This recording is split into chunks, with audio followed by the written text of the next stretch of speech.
بسم الله الرحمن الرحيم ولا تهنوا ولا تحزنوا وأنتم الأعلون إن كنتم مؤمنين. تمام قسم کی تعریفات وحدہ لا شریک خالق کائنات مالک ارض و سما کے لیے ہے، اور لاکھوں کروڑوں درود و سلام ہو اس ہستی اقدس و مقدس پر جن کا نام نامی اسم گرامی محمد اکرم صلی اللہ علیہ وعلی آلہ واصحابہ وبارک وسلم ہے۔ وہ ذات مقدسہ مبارکہ مطہرہ رب العزت نے جنہیں رحمت کائنات بنا کر بھیجا اور جن کے ذریعے اہل کائنات کی ہدایت کا اور رہنمائی کا بندوبست فرمایا۔ محمد رسول اللہ صلی اللہ علیہ وسلم اس کائنات میں تشریف فرما ہوئے تو اس طرح کہ آپ نے اپنے پیروکاروں، اپنے اطاعت گزاروں، اپنے خاشعاروں کو دین اور دنیا دونوں کے معاملات میں انہیں راہ حق کا پتہ دیا اور دنیا اور آخرت کے بارے میں ان کی رہنمائی فرمائی۔ محمد رسول اللہ صلی اللہ علیہ وسلم کی ذات والا صفات میں اپنی دعوت کا آغاز مکہ مکرمہ میں انتہائی ختم کرسی بے کسی اور بے کسی کے عالم میں کیا، اور آخرش 23 برس کی طویل جدوجہد اور مسلسل کوشش و کاوش کے بعد اس کائنات سے اس عالم میں رخصت ہوئے کہ آپ نے اپنے پیروکاروں کے لیے ایک اعلیٰ پائے کی مضبوط بنیادوں پر استوار ریاست اور مملکت قائم کر دی تھی۔ ایک ایسی مملکت اور ایک ایسی سلطنت جس کے اندر عملی طور پر اسلام کو نافذ کیا جا چکا تھا، اور جو کچھ رب العالمین کا منشا تھا اور جو کچھ حضرت محمد رسول اللہ صلی اللہ علیہ وسلم کے ذریعے لوگوں کو عطا کیا گیا تھا، وہ پوری طرح اس سلطنت کی قلمرو میں روح عمل آ چکا تھا۔ 23 سال کے بعد اور 23 سال کی دعوت و تبلیغ، 23 سال کی جدوجہد، 23 سال کی کوشش و کاوش، 23 برس کی تبدو اور تبداز جو ایک خالص اسلامی ریاست کے قیام پر منتج ہوئی تھی، اس کو قیام سلطنت کے اول روز ہی سے، سلطنت کو پہلے دن ہی سے بے شمار خطرات لاحق ہو گئے، اس لیے کہ بڑے طویل عرصے کے بعد ایک ایسی سلطنت کائنات میں قائم ہوئی تھی جس پر بندے اس انداز سے حکمرانی کے لیے قائم کیے گئے تھے کہ وہ بذات خود حکمران نہ تھے، بلکہ اس حکمرانی کو اللہ کی نیابت سمجھتے تھے، اور یہ ان کے اندر احساس تھا کہ ہمیں اللہ کی طرف سے ایک ذمہ داری سونپی گئی ہے، اور ہم نے اس اللہ کی بالادستی کو قائم رکھتے ہوئے، اس کے احکام پر اپنے آپ کو چلاتے ہوئے، اس کے ضوابط میں اپنے آپ کو ڈھالتے ہوئے اس قلمرو کے امور کو سر انجام دینا ہے، ماتحت بن کر، آقا و مالک بن کر نہیں۔ چنانچہ جب یہ سلطنت قائم ہوئی تو لازمی بات تھی کہ وہ لوگ جو اس مملکت اور سلطنت کے گرد و پیش میں رہتے تھے اسلامی اور اپنا یہ مملکت اور سلطنت بہت بڑا خطرہ نظر آئی، اور انہوں نے اس بات کو جانا اور سمجھا کہ اگر یہی روش حکمرانی اور یہی اصول ہائے جہادانی جو اس اسلامی ریاست میں قائم ہے، اگر ان کے بلاد اور ان کی مملکتوں اور ان کی سلطنتوں اور ان کے ملکوں تک پہنچ گئے تو ان کی خدائی ختم ہو جائے گی، ان کی حکمرانی اس کے تاروں پود بکھر جائیں گے، اس لیے کہ انہوں نے اپنی رعایا کو صرف رعایا ہی نہیں بلکہ اپنا غلام سمجھ رکھا تھا۔ وہ سمجھتے تھے کہ جو لوگ ہماری قلمرو میں بستے ہیں ہم ان کے جسموں کے بھی مالک ہیں، ان کے ضمیروں کے بھی مالک ہیں، ہم ان کی عزتوں کے بھی مالک ہیں، ہم ان کی آبروؤں کے بھی مالک ہیں۔ اور اگر مسلمانوں کا طرز جہاں اور حضرت محمد رسول اللہ صلی اللہ علیہ وسلم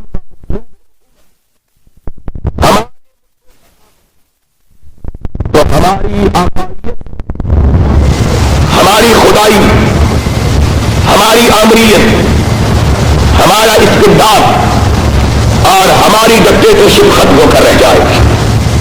اس لیے انہوں نے ابتدائے قیام سلطنت اسلامی سے اس کی مخالفت کو اپنا شعار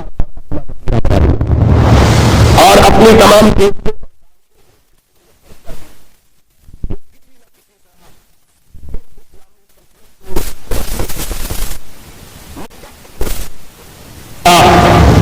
اسلامی سلطنت کو پلٹنے سے پہلے، مستحکم ہونے سے پہلے، مضبوط ہونے سے پہلے ہی نیز کو نابود کر دیا جائے، صفحے ہستی سے مٹا دیا جائے۔ اس کے نام چنانچہ امام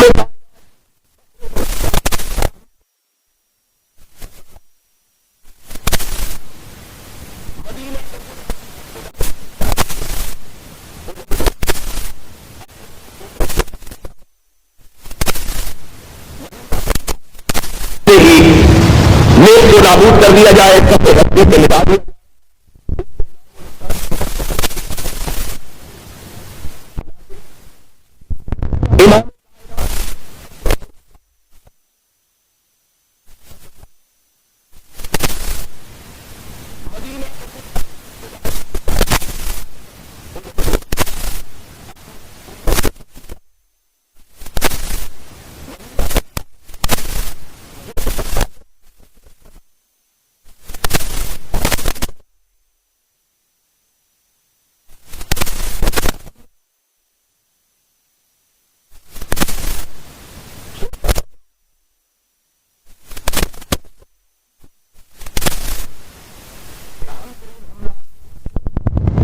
مارکہ بدر کے نام سے مشہور ہے۔ مکہ والے سرور گرامی علیہ الصلوۃ والسلام کی سلطنت کو مٹانے کے لیے مکہ سے بڑا طاقتور اور بڑا مضبوط اور مستحکم لشکر لے کر روانہ ہوتے۔ امام کائنات علیہ الصلوۃ والسلام کو خبر پہنچتی ہے مکہ مکرمہ سے مدینہ طیبہ کا فاصلہ ان دنوں تقریباً 500 کلومیٹر تھا، یعنی 300 میل کے قریب۔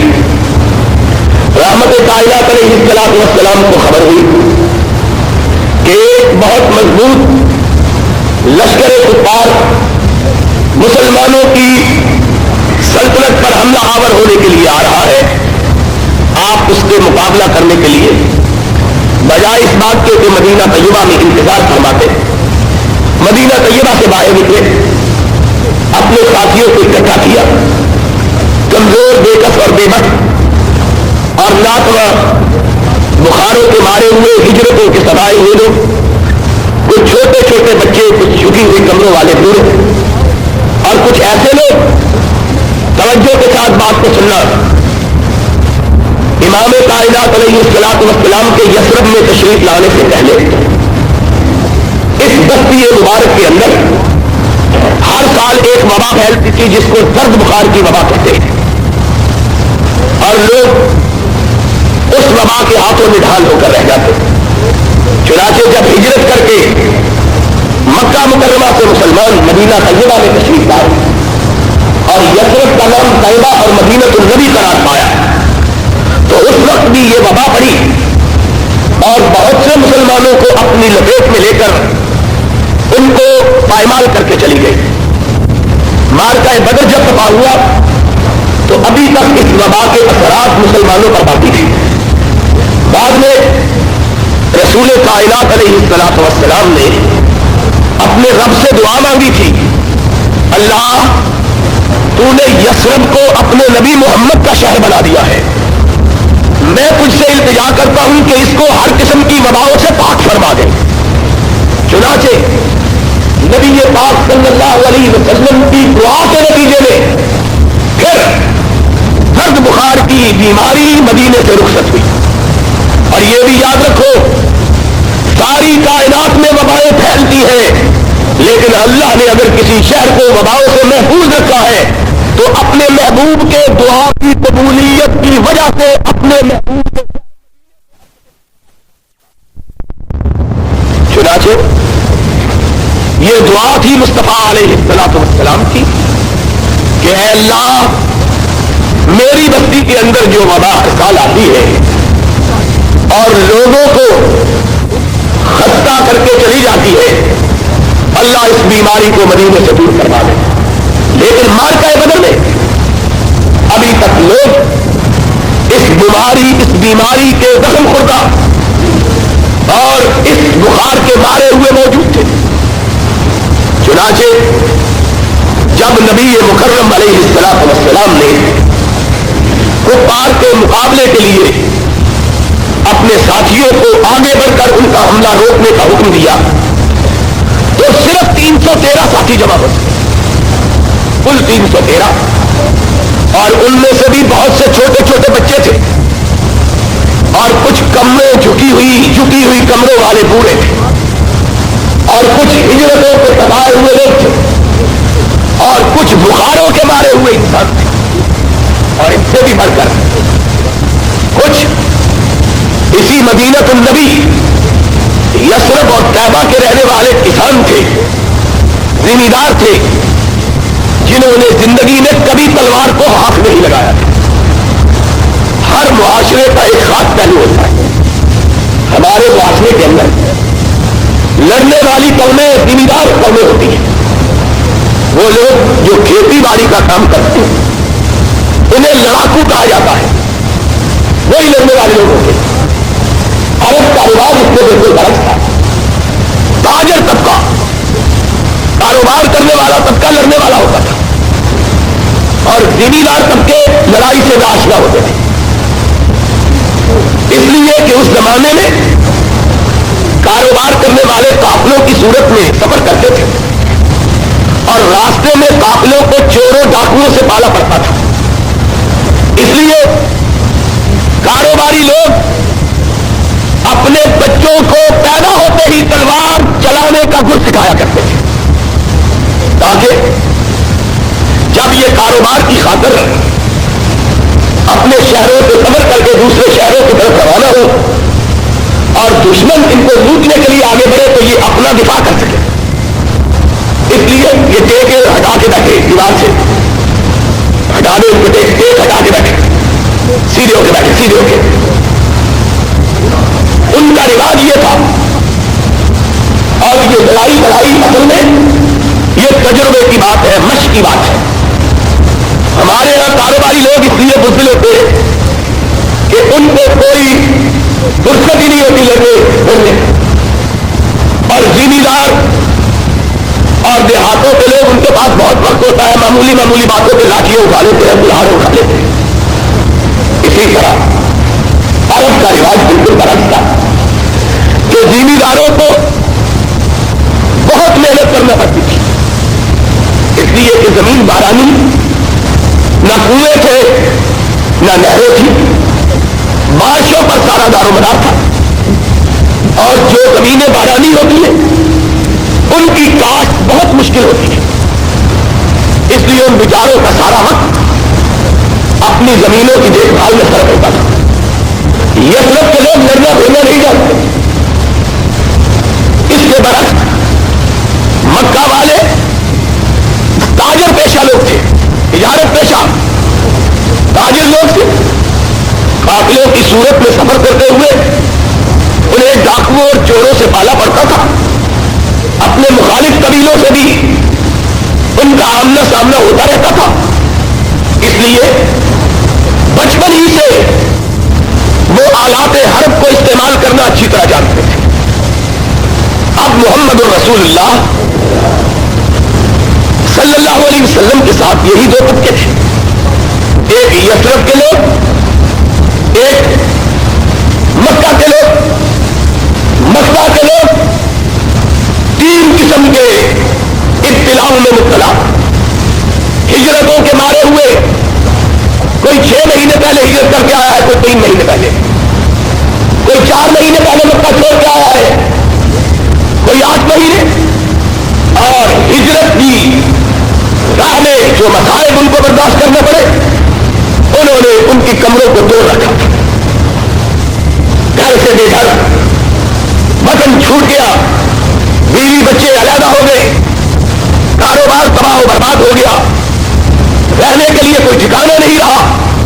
وہ سارے مشکلات اور مسائل جو مہاجروں کو درپیش ہوتے ہیں ان کو درپیش، پھر اس پر مستضعف کہ آتے ہی مدینہ طیبہ کے بخاروں نے ان کو آ کے گھیر دیا اور رہی صحیح طاقت گرد بخار میں ختم کر دی۔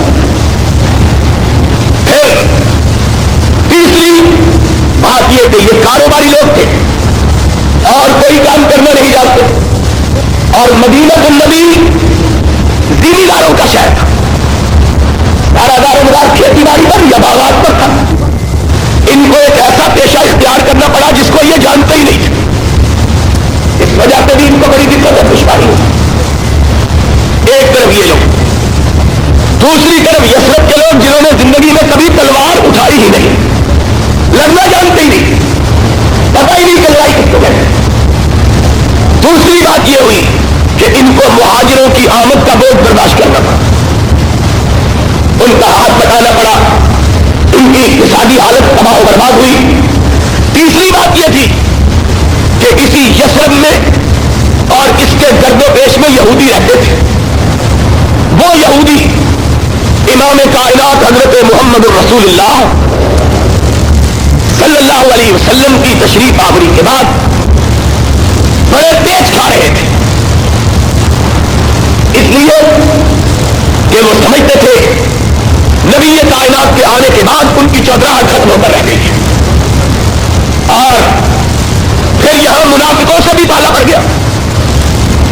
عبداللہ ابن ابی راس المنافقین، جس کو مدینے والوں نے اپنا بادشاہ بنانے کا فیصلہ کر رکھا تھا، اور فیصلہ ہی نہیں کر رکھا تھا، جس کی تاج پوشی کے دن مقرر ہو چکے تھے، تاج بنایا جا چکا تھا، محمد رسول اللہ صلی اللہ علیہ وسلم کی تشریف آوری کے بعد اس کے خواب بھی چکنا چور ہو کے رہ گئے، اور اس کے خواہشات کا محل بھی مسمار ہو کر رہ گیا۔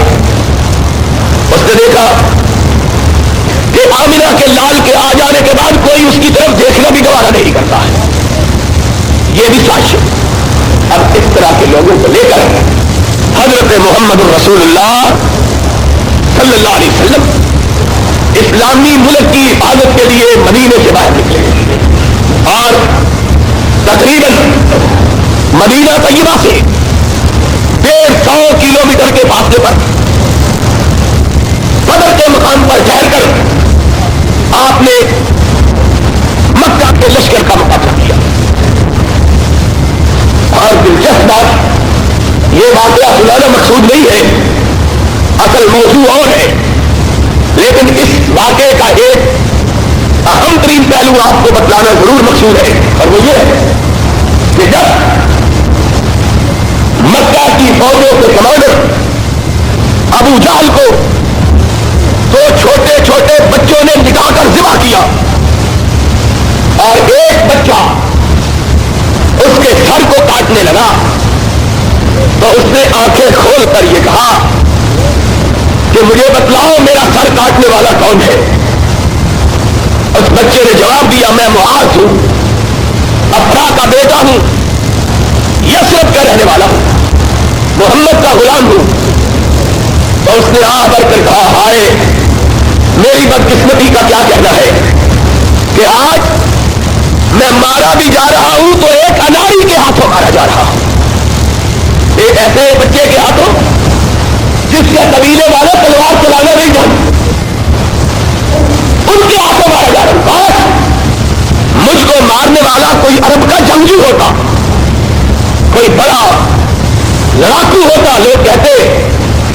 ابو جہل بہادر تھا، بہادر کے ہاتھوں مارا گیا ہے. بڑا سمجھنے کی بات ہے.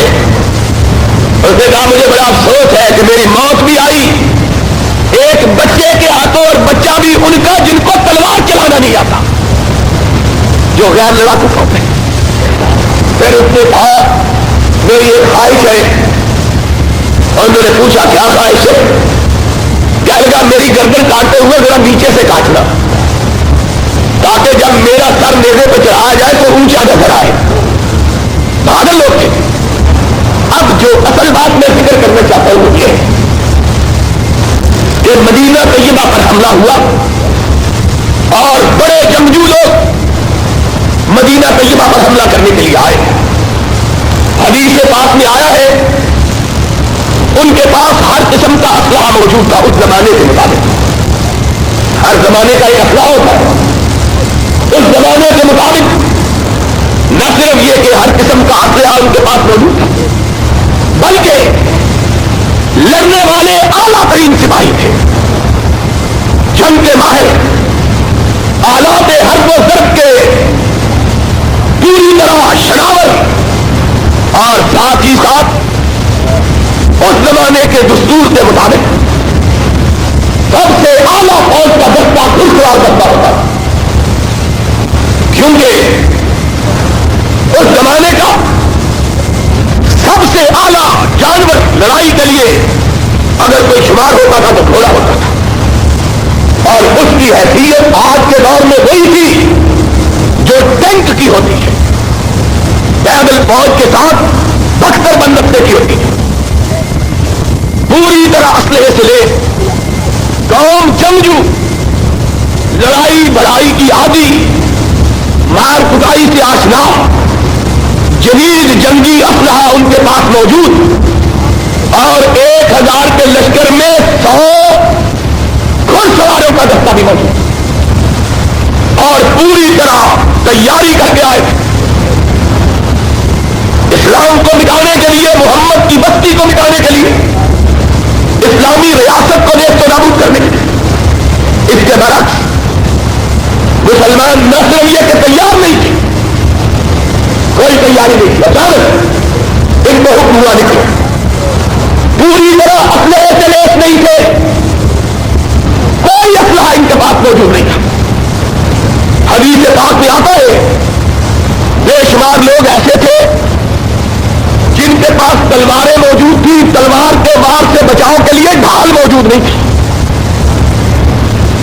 اور کتنے لوگ تھے جن کے پاس چلانے والی کمان، تیر چلانے والی موجود تھی، تیر موجود نہیں تھا. کتنے لوگ تھے جن کے پاس نیزہ تھا تو گرتے ہوئے کو کاٹنے کے لیے خنجر موجود نہیں تھا. اور سواری سارے مسلمانوں کے لشکروں کے پاس صرف 3 اونٹ تھے، صرف 3 اونٹ، اور ایک راج میں آتا ہے صرف 1 اونٹ، ایک بھی گھوڑا موجود نہیں تھا.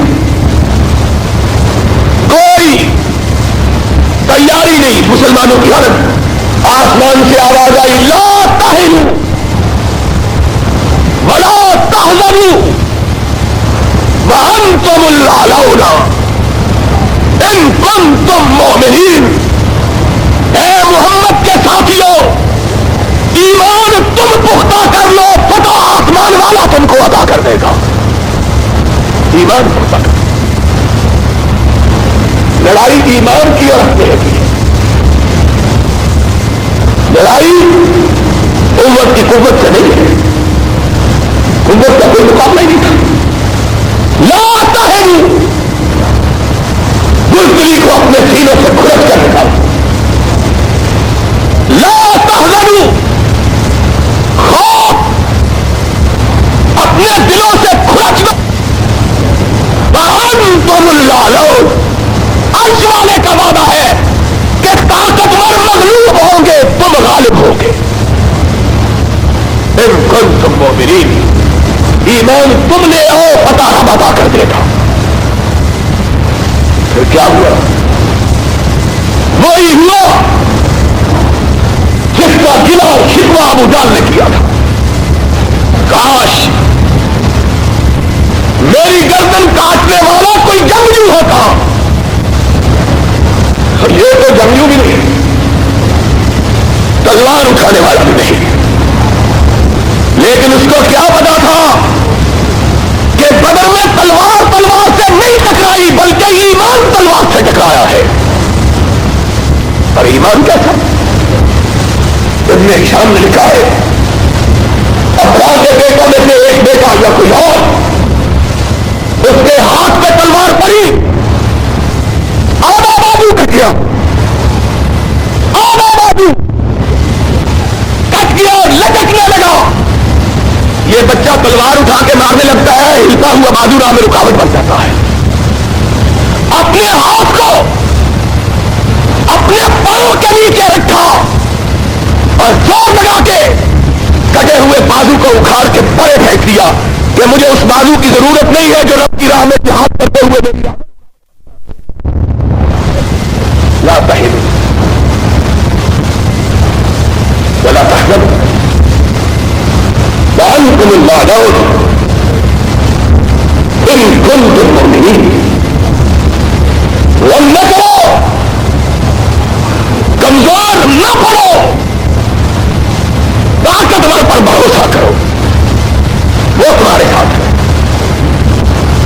اور پھر اسی ابن ہشام نے کہا ہے ایمان ہی کی یہ کیفیت تھی کہ چھوٹے چھوٹے بچے نبی سے ضد کر رہے تھے کہ ہم کو بھی ساتھ لے کے چلو، ہم کو بھی ساتھ لے کے چلو، ہم کو بھی ساتھ لے کے چلو. اور آقا فرما رہے تھے دیکھو تم پلٹ جاؤ، تم پہ جہاد فرض نہیں ہے. اور وہ کہتے تھے اللہ کے حبیب اگر ہم پلٹ گئے تو ہماری ماں ہمیں دودھ معاف نہیں کرے گی. انتم الاعلون ان کنتم مؤمنین. یہ قوت و طاقت ان کو جنگ کی طرف نہیں کھینچ رہی تھی، ایمان کھینچ رہا تھا. اس کے بعد دوسری جنگ ہوئی احد کی، اور اس وقت پہلے تو 170 کلو میٹر جا کے باہر ہوتا تھا، اب کے اس احتیاط سے انہوں نے حملہ کیا ہے کہ حضور کو پتہ ہی اس وقت چلا ہے جب مدینے کی دیواروں کے پاس پتہ ہی نہیں چلا. اس وقت علم ہوا ہے جب مدینے کی دیواروں پہ دستک دے رہے تھے. حضور نے کہا نکلو. نکلنے والوں میں ایک اندھا صحابی بھی ہے، آنکھوں کی بینائی نہیں ہے، اندھا وہ نکلا ہے. لوگ بھاگتے ہوئے ہوتے گئے، میں اس کے کھود کر اس کو پار سے نکالی ہوں. یہ اندھا بھی راستہ سے جوڑ کر لے جاتا ہے. نظر انس رضی اللہ تعالیٰ عنہ راستے میں لوگ میرے کہہ رہے تم اندر صحابی کھا جاتے ہو، بولا یہ اندھا. کہا حضور نے بلایا ہے، کافروں نے حملہ کیا ہے، میں بھی جا رہا. کہا تمہیں نظر آتا نہیں، تم نے کیا کرنے جاتے، تم کیا لینے جا رہے ہو؟ لڑائی تو وہاں ہوگی بیماروں کے درمیان، ان کو نظر آتا ہے. کہا وہاں قوت و طاقت کی لڑائی نہیں ہوگی، ایمان و قوت کی ہوگی. کہا جاتے ہو، سارے لوگ میدان جنگ میں جا چکے ہیں، تم پہنچو گے کیسے؟ تو چلتے تو نہیں تب دنیا کہہ رہا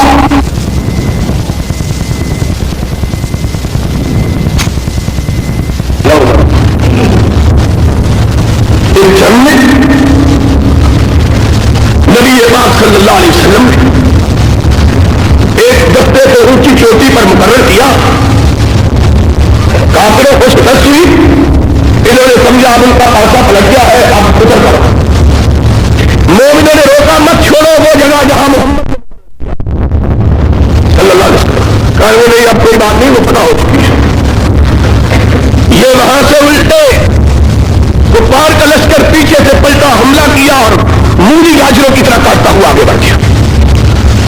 70 لاشیں جن میں نبی کے شیر ایسے چچا سید الشہداء حمزہ کی لاش بھی ہے میدان جنگ میں پڑی ہے. اور نبی پاک صلی اللہ علیہ وسلم کی پیشانی اخلاق سے خون کا پھوارا چھوٹا. آپ کا ایک دانت مبارک شہید ہو گیا. ایسے عالم میں کفار پر نبی نے حملہ کیا,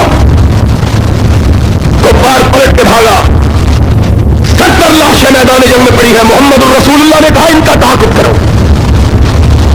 انتم الاعلون ان کنتم مؤمنین.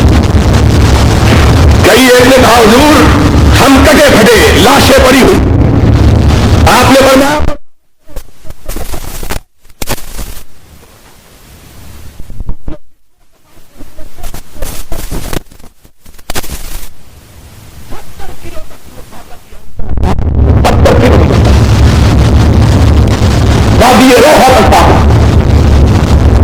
اور پھر اس کے بعد مدتوں تک کفار کو حملہ کرنے کی ضرورت نہیں.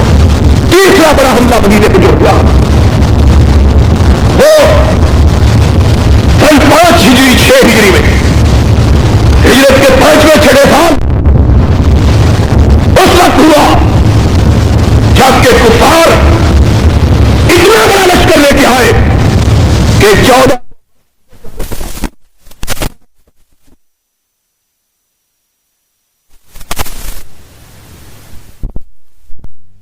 3,000 کل تعداد تھی مدینے کے باسیوں کی, بچے بوڑھے عورتیں شامل کر کے. اور مدینے پہ جنہوں نے حملہ کیا ان کی تعداد 24,000 نوجوان تھی. 24,000. رسول اللہ نے کہا نکلو صلی اللہ علیہ وسلم. مدینے کے گرد و نواح میں دشمن پہنچ چکا تھا. نکلے یہودیوں سمیت 3,000 یہودیوں نے ساتھ چھوڑ دیا, باقی 1,700 رہ گئے. رسول کریم علیہ الصلوۃ والسلام نے جب یہ کیفیت دیکھی اپنے ساتھیوں کو کہا بیٹھ جاؤ. صحابہ بیٹھ گئے. آپ نے فرمایا تم میں سے بھی جو پلٹنا چاہے پلٹ جائے, تم میں سے بھی جو لوٹ میں چاہے لوٹ جائے. 24,000 کے بعد اور رحمت کائنات کیا کہہ رہے ہیں یہ نہیں کہہ رہے اور بھی بلا لو. فرمایا تم میں سے بھی جو جانا چاہے چلا جائے. ایک صحابی صرف کرتے پوچھتا یا رسول اللہ صلی اللہ علیہ وسلم اگر ہم پلٹ گئے تو آپ کیا کریں؟ آپ نے فرمایا تم سارے پلٹ جاؤ, محمد اکیلا لڑے گا. انتم الاعلون ان کنتم مؤمنین.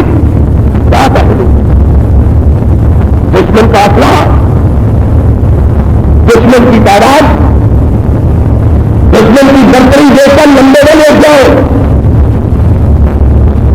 اس کے آگے سر نگوڑا ہو جاؤ, سرنڈر نہ کر جاؤ. انتم الاعلون ان کنتم مؤمنین.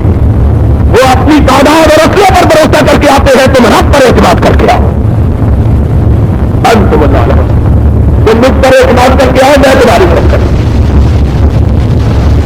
کتنے اطمینان کے ساتھ نبی نے فرمایا صلی اللہ علیہ وسلم, فرمایا سارے پلٹ جاؤ, محمد اکیلا دشمن. اس لیے کہ میں تمہاری تعداد پہ بھروسہ کر کے نہیں آیا, رب کی ذات پہ بھروسہ کر کے آیا. اذکروا نعمت اللہ علیکم اذ جاءتکم جنود فارسلنا علیہم ریحا وجنودا لم تروها. 21 پارہ سورہ احزاب.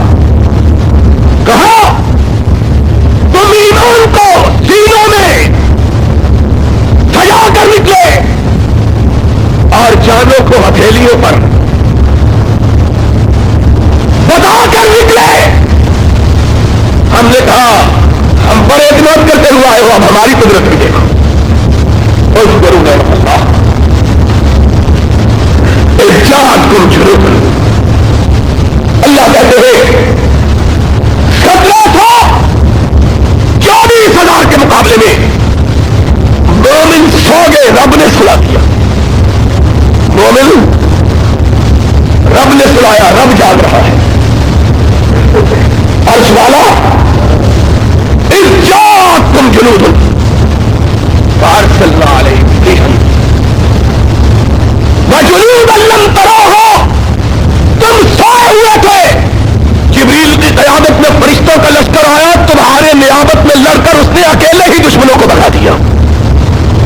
صبح اٹھے خیمے جلے ہوئے تنابیں ٹوٹی ہوئی دشمن بھاگ چکا ہم دیکھے لشکروں میں پیش کرتے انتم الاعلون ان کنتم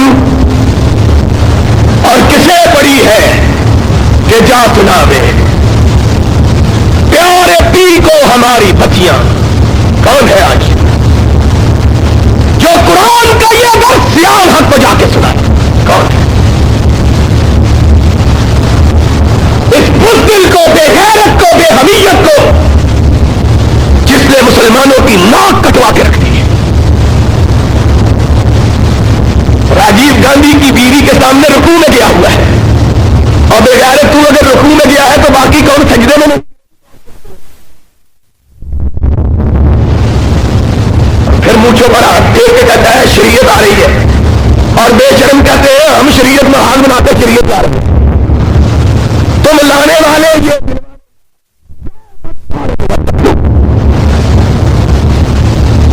دونوں مسلم وہ اندرا گاندھی کی بہو کے پیروں میں گرا ہوا اور شریعت بل والے پیپل پارٹی کے پیروں میں گرے ہوئے کل تک ہم کو کہتے تھے ہم نے کبھی نام نہیں لیا تم گواہ ہو چیریا والی مسجد کے نمازیوں تم گواہ ہو مجھ سے ملنے کا بے نظیر بھٹو نے پیغام بھیجا خود پیغام کہا تمہارے گھر آ کے ملنا چاہتی ہوں میں نے کہا میں اہل حدیث ہوں کسی غیر محرم عورت سے ملنا گوارا نہیں کرتا ہوں اب تم نے جھوٹ بولا یہ نیم اندھے مولوی زمین تراش بد کردار جنہوں نے مسجدوں کے تقدس کو بھی پائمال کر دیا جن کی بد کرداری کو دیکھ کر آسمان کو بھی پسینے آ گئے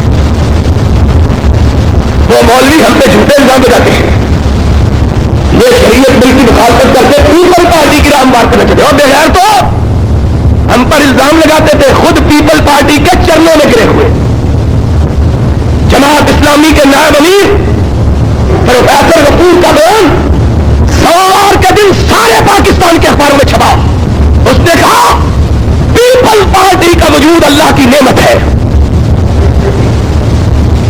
جا کے پوچھو منصورے والوں سے اب تمہارا ایمان کہاں گیا اور جو پیار حق کے ساتھ ہے اس میں ایمان ہو سکتا ہی جس طرح کا مالک ہے اسی طرح کی رعایا ہوگی نا یہ اس کے پجاری اور بڑے منہ آگے آگے کر کے فوٹو اس کے ساتھ کھنچواتے ہیں جس طرح صلاح الدین ایوبی کے بیٹے کے ساتھ کھنچوا رہے ہیں جس طرح کا وہ بزدل اسی طرح کے ہم ہیں اور میں نے کہا تھا یاد رکھو جب پہلے ہم پہ جھوٹا الزام لگا تو میں نے اسی مسجد میں کھڑے ہو کے کہا تھا بزدلو وقت آئے گا بتلائے گا آج بھی بتلائے گا کل بھی بتلائے گا بے نظیر کے باپ کا بھی مقابلہ ہم نے کیا اگر وہ آ گئی تو اس کا مقابلہ بھی ہم کریں گے کیا بستہ اٹھا کے پیچھے بھاگ رہے ہیں کہتے ہیں ساری جماعت اسلامی کی کھالوں کی کمائی تم لے لو ہم کو ساتھ ملا لو وہ کہتے ہیں برے برے تو ہمیں ساتھ نہیں ملانا شرم کرو کوئی اتنا جھوٹا پراپوگنڈا کیا میرے نمازی کئی ہمارے دوست بدقسمتی سے جماعت اسلامی کے پراپوگنڈے کا شکار ہو کیا علامہ صاحب اچھی بات نہیں ہے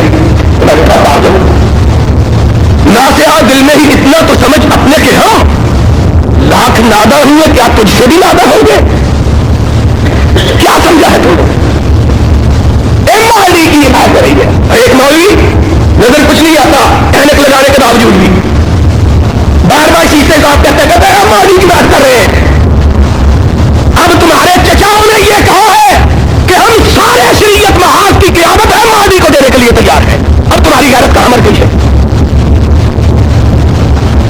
اب بڑی اقرار ہو گیا ہے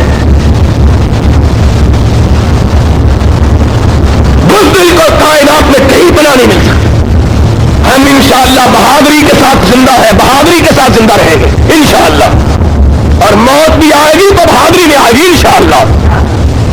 تمہارا جینا بھی عذاب, تمہارا مرنا بھی عذاب. تمہاری کیا زندگی ہے؟ جماعت اسلامی بلوچستان کے صدر نے بھی جواب دیا, کہنے لگا ہم تو پیپل پارٹی کے ساتھ معاہدہ کرنا چاہتے ہیں, وہی ہم سے نہیں کرتی. پنجاب کے صدر نے دیا بیان, ہم پیپل پارٹی کے ساتھ معاہدہ کرنے کے. شرم شرم, میرے تمام ضرور رکھ دیا جو چاہے تمہارے گھر میں آئے تو کفر اسلام ہو جاتا ہے. تمہاری ذلت میں پہنچی تو وہ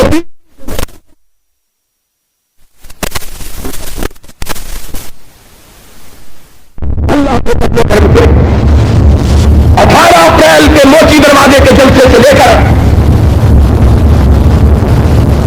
ہم نے 28 فروری حضور کا جلسہ عام تک 13 بڑے جلسے کیے. 27 کے قرآن بھی آج نہیں سکتا ہے.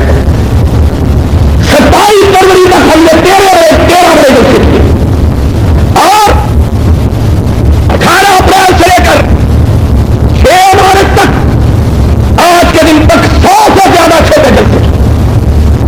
ہماری حالت تو یہ ہے, میں 1.5 مہینے کے سفر کے بعد جمعرات کو یہاں پہنچا ہوں. جمعرات کو ہی جلسہ تھا سیالکوٹ میں, جمعے کو قصور میں, پھر بورے والا میں, پھر اتوار کو ملتان میں, پھر منگل کو فیصلہ آباد. ہر روز جلسہ, کوئی وہاں کا لال بتائے.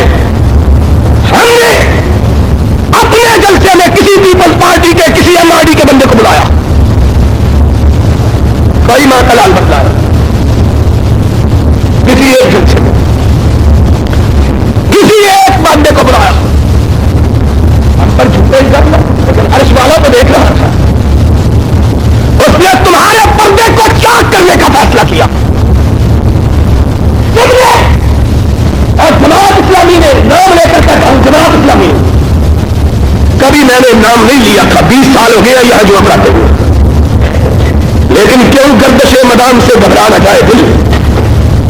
انسان ہوں پہ اعلیٰ استاد نہیں, جھوٹ سن سن کے دل پک گیا ہے. میں جھوٹ بولتے ہوں باہر رکھ کر اسلام کا نام لے کر شرم نہیں آتی. مکے میں خط لکھے انہوں نے ہمارے خلاف, خدا کی قسم منبر سے کہا. مدینے میں خط لکھے, ریاض میں خط لکھے, یہ پیپل پارٹی میں مل گئے. اگر اسلام کا نام لے رہے ہیں, جمہوریت کی بات کرنا, کسی پارٹی کے ساتھ ملنا ہے تو ہم اس کا اقرار کرتے ہیں. تم عامریت کے گماشتے بن گئے, تم نے ضیاء ڈکٹیٹرشپ کے پائے بن کر اس ملک کو تباہ کیا ہے. جھوٹ بولتے ہو. اسلام کون سا اسلام؟ میرے جانے سے ایک دن پہلے اخبار میں یہ چھپا تھا کہ ضیاء الحق کی حکومت کے درمیان اور طوائفوں کے درمیان معاہدہ ہو گیا ہے. پڑھا تھا کہ نہیں؟ اور بول لو پڑھا تھا. کیا معاہدہ ہو گیا ہے؟ بدکار عورتیں بدکاری کرواتی رہے لیکن صرف پردے ڈال لیں, یہ معاہدہ ہوا کہ نہیں؟ ضیاء الحق کی حکومت نے اس جوئے کو جو بھٹو کے دور میں بند ہوا تھا دوبارہ کھولا گیا. کھولا گیا کہ نہیں؟ بھٹو کے دور میں گھوڑوں کا جوا ہوتا تھا, ضیاء الحق نے کتوں کا جوا بھی شروع کروایا کہ نہیں؟ بھٹو کے دور میں ہمارے مطالبے پر شراب پر پابندی لگی تھی, ضیاء الحق نے جماعت اسلامی سے مل کر شراب سے پابندی اٹھائی.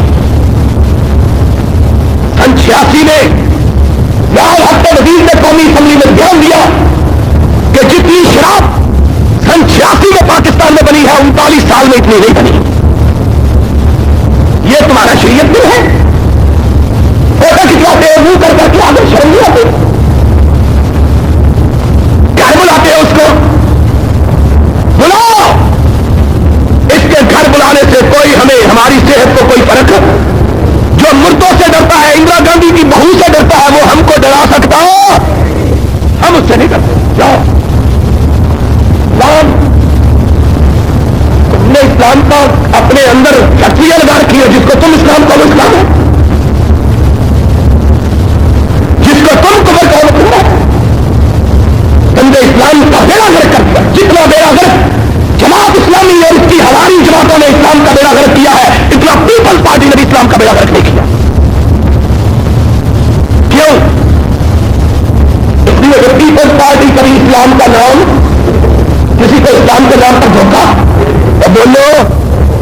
اسلام کا نام دیتے مسلمان کو.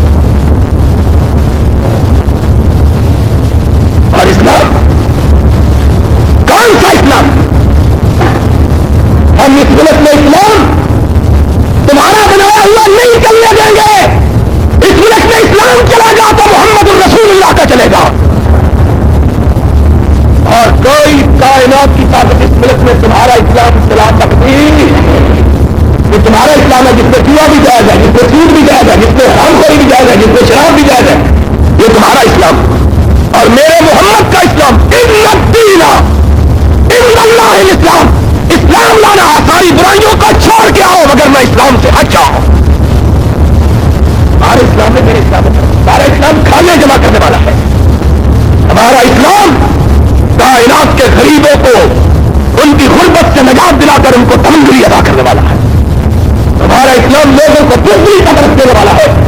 میرا اسلام کائنات کو دنیا کی سب سے بڑی طاقتوں کے ساتھ ٹکرا دینے والا اسلام ہے. مسلموں کا اسلام ہے, امریکی اسلام ہے. امریکی یہ اسلام امریکی اسلام ہے, ڈالر کا اسلام. محمد کا اسلام نہیں. محمد کا اسلام وہ ہے لا تہنوا ولا تحزنوا وانتم الاعلون ان کنتم. جھوٹ بولا. اور لکھ کے جانا میری بات, لکھ کے جانا.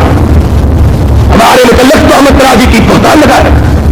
ہم سنتے رہے, صرف سنتے نہیں رہے, اپنے اللہ کو درخواست بھی دیتے رہے. اللہ یہ جھوٹے جھوٹ بول رہے ہیں, تو دیکھ رہا ہے, تو دیکھ رہا ہے. میں نے کہا فکر نہ کرو, اس دنیا میں ان جھوٹوں کی پردہ نہیں کروں گا. میں مدینے میں بیٹھا ہوا تھا, اخبار دیکھی, لکھا اللہ تھا جماعت اسلامی کا کراچی کا میئر ہٹا دیا گیا. کراچی کا میئر سے میئر کا نام اسلام تھا. جب تک ٹھیک زیال حق ٹھیک, جوا ٹھیک, شراب ٹھیک, ریپ ٹھیک, بدکاری کے اڈے.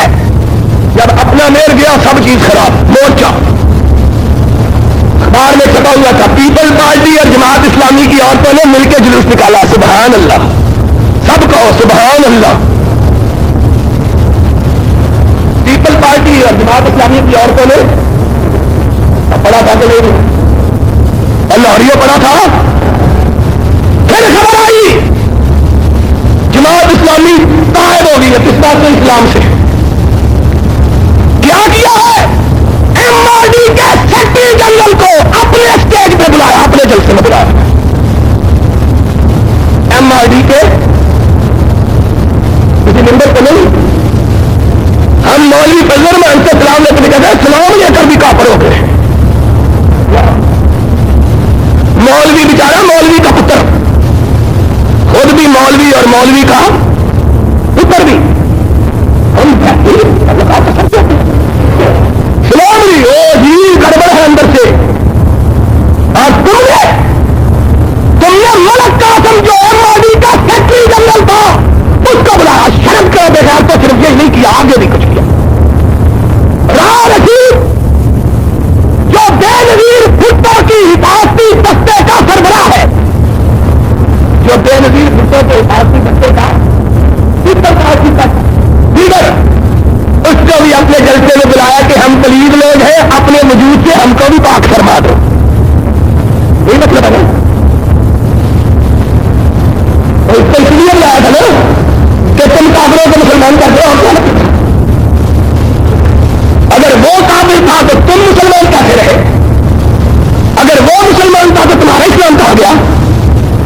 شرم تم کو مگر نہیں آئی. لوگوں پر جھوٹے کیمرے ڈالنے والا.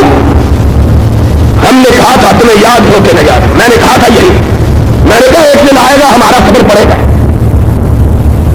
سارے شریعت میں آج تو پڑا ہے, ٹنڈا ہو گیا ہے سارا شریعت میں. پڑا ہے کہ نہیں پڑا؟ سارا شریعت میں. مولانا خلیل الحق نے بیان دیا, جس نے شریعت میں پیش کیا تھا. اس نے بیان دیا کہ ایم آر ڈی کی قیادت ہم قبول کرنے کے لیے تیار ہیں. ہم ایم آر ڈی کی قیادت قبول کرنے کے لیے, ان کی قیادت پہلے ہمارا ایک مولوی بچہ جو بوڑھا کرتا تھا نہیں یہ سامنے نہیں لال دیشوں مادی کی طرف جا رہا ہے، اس وقت تمہیں علم غیب ہوتا تھا. قرآن کہتا ہے لا تقف ما لیس لک بہ، علم جس کو تو نہیں جانتا اس کے بارے میں اپنی زبان کو حرکت ہو. قرآن کا مخالف بن کے تو ہم پر جھوٹ بولتا ہے. اور آج تیرے چاچے تیرے بابے کہتے ہیں میں مادی کی قیادت ماننے کے لیے تیار ہے. تیری غیرت جوش میں کیوں غیرت ہے ہی کہ غیرت کون تھا جس کا گئی تیمور کے گھر سے. اور جو اللہ کے فضل و کرم سے چودھری ضیاء الحق کا ساتھ دیتے ہیں ان میں غیرت ہو سکتی ہی نہ ان میں نہ ان میں نہ بچی جمہوروں میں نہ مداری میں. یہ سارے تو بچی جمہورے تھے.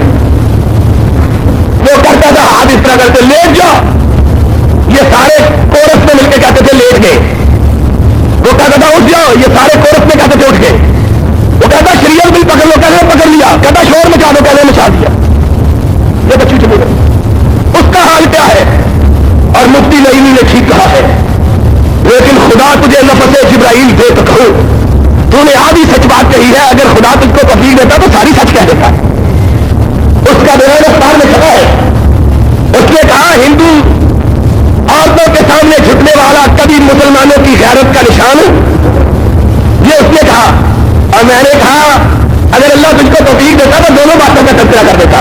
ہندو عورتوں کے سامنے جھکنے والا بھی مسلمانوں کی غیرت کا پاسبان نہیں ہو سکتا اور نظام الدین اولیاء کی باری پہ جا کے دھاگے باندھنے والا بھی مسلمانوں کی غیرت کا نشان ہے.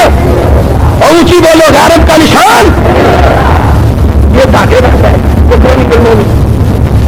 شریعت دل ہے. یہ شریعت دل کا کون سا نقطہ ہے دھاگے باندھنے کا؟ اس کا بھی ہم کو بتلا دو خبر. اور شریعت بل کے بارے میں اتوار کو میں انشاءاللہ پریس کانفرنس کر رہا ہوں. اتوار کو پتا چلے گا. پھر کہیں گے بابر حشر مجھ سے میرا نامہ آواز نہ پوچھ کہ اس میں کچھ پردہ نشینوں کے بھی نام آتے ہیں. بتلاؤں گا کیا کیا بےمانیاں کی ہوئی انشاءاللہ.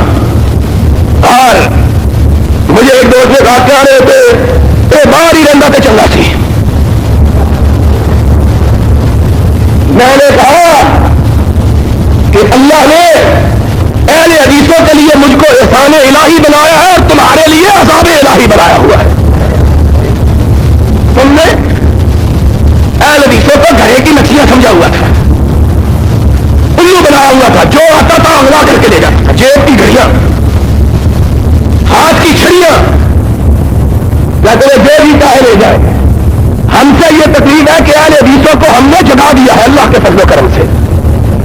اہل حدیثوں کو ہم نے اور بولو ابھی جاگے ہو کہ نہیں؟ ہاتھ اٹھا کے بولو جاگے ہو کہ نہیں؟ جاگ پڑ گیا اللہ کے فضل و کرم. اب ان کو بیوقوف بنایا جا سکتا. تکلیف یہ ہے مجھ سے یہ تکلیف ہے کہ اس نے سارے ملک کے وابیوں کو جگا دیا. سوئے ہوئے ہوتے تھے ہم ان کے مردوں کو اٹھا کے لے جاتے تھے، جہاں کی چاہتا تھا استعمال کر لیتے تھے. اب یہ جاگ پڑے ہیں. جاگے نہیں، تم میں سے بھی جو زندہ ضمیروں والے ہیں ان کو بھی جگا رہے ہیں. تم میں سے بھی جو زندہ ضمیروں والے ہیں ان کو اب لوگ آ رہے ہیں. تمہیں مبارک ہو بھائیو، لوگ آ رہے ہیں، برابر آ رہے ہیں. خدا کی قسم ہے میں ملتان کے فیصلہ آباد کے پورے والے کے سیالکوٹ کے جلسے کو دیکھ کے حیران رہ گیا. قصور کا جلسہ تو ویسے ہی بڑا جلسہ تھا، جلسہ یاد اس کے کیا کہنے. لیکن یہ جلسے جو مقامی جلسے تھے خدا کی قسم ہے میں نے زندگی میں اتنے بڑے جلسے نہیں دیکھے.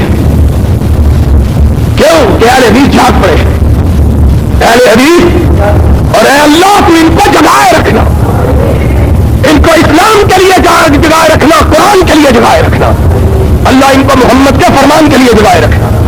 انشاءاللہ یہ جاگ پڑے. بات یہ ہو رہی تھی کسے بڑی ہے کہ جا سنا پیار پی کو ہماری بچیاں.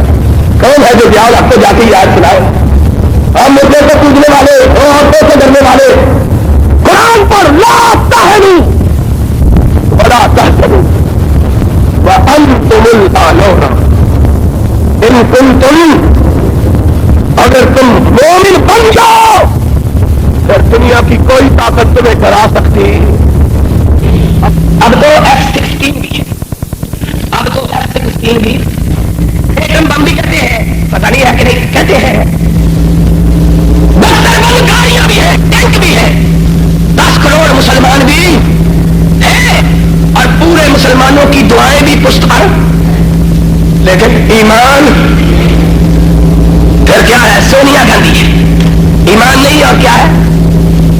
سونیا گاندھی اس کی بیٹی سے بھی کم عمر کی ہے، اگر عمر کی بات کریں تو جہاں میں اس عورت سے سلام نہیں کرتا، کیوں کہ میرے محمد نے، میرے آقا نے ایک مسلمان عورت کے ہاتھوں کی انگلیوں کو دیکھ کر اپنی آنکھوں کو بند کر لیا تھا، کہا تھا بی بی اپنے ہاتھ کو پیچھے ہٹا لے، محمد کسی غیر محرم عورت کی انگلیوں کو بھی دیکھنا دوبارہ نہیں کرتا، یہ مطابق ہے۔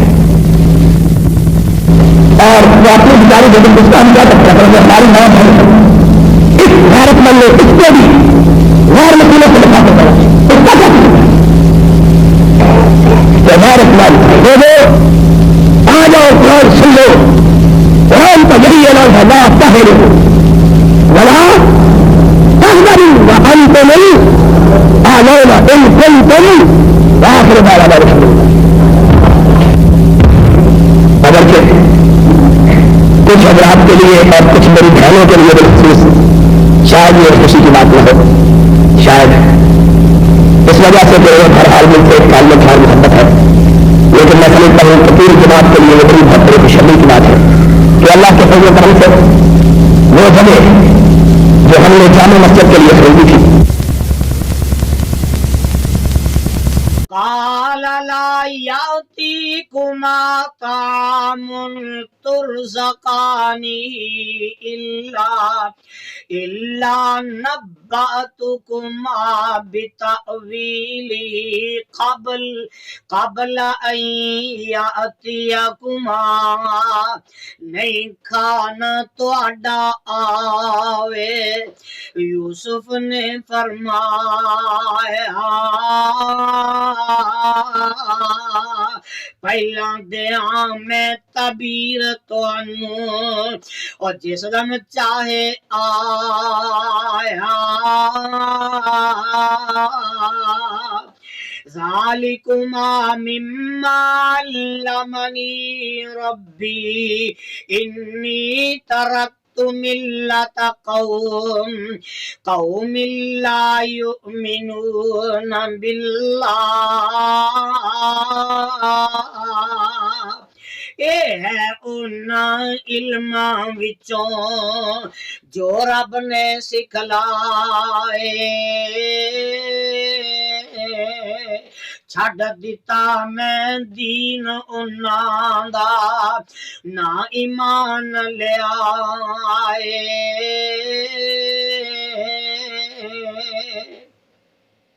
وَهُمْ بِالْآخِرَةِ هُمْ كَافِرُونَ۔ نالے آخر بارے جنہ، نالے آخرت بارے جنہ ہر دم کفر کمایا، آخر بارے دل انہاں دے اور نہیں ایمان سمایا۔ وَاتَّبَعْتُ مِلَّةَ آبَائِي